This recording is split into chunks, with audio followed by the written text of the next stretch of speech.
to grilled cheese sandwich. Okay, first off, no, get out of here. We'll be taking breads. Bread. Put dang butter on there. Got it. Put it in pan.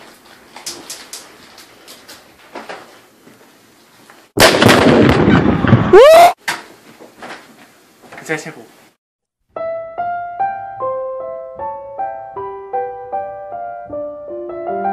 Put good. Look, this is nice. This is homemade cheese. You can tell. You can take it straight out of a cow, basically. It's homemade.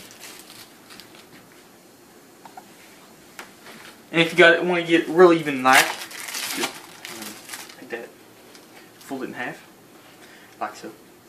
Crease, just like that. Okay, thank you.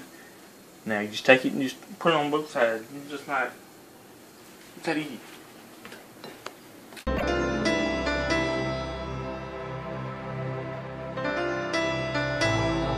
Now you got sandwich stacking, cooking. Gotta have seasoning. My favorite is probably garlic powder and egg.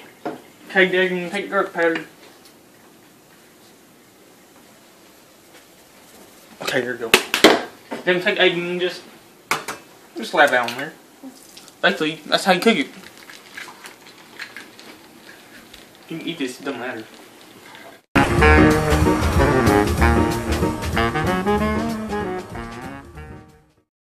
Okay, now we got it cooking. Get the egg up in there. And here's the deal. You crack the yolk, you immediately lose. You just lose.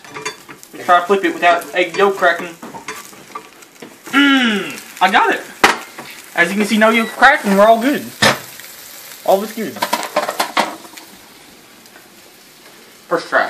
Okay, once it gets cooking, it'll smell real nice, like baby chow. Fish out of womb, smell real nice. Then I can take it, flip it over. Look at that. Like great seasoning. You can see it all in there. Cook real nice.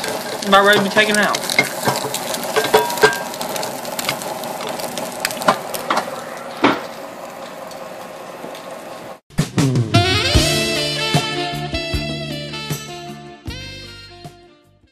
This is what the final sandwich should look like. It's real beautiful, real taste like, and delicious, and then the extra child. Okay, here we go. And chop it up. Look how beautiful it is. Beautiful. Perfect chopping. That's basically exactly how you do it. Maybe you want to get a little crazy and chop it up in the star, like, or you just right down the middle. Then take the first bite. It'll taste a little nice. Probably. Oh, that's good.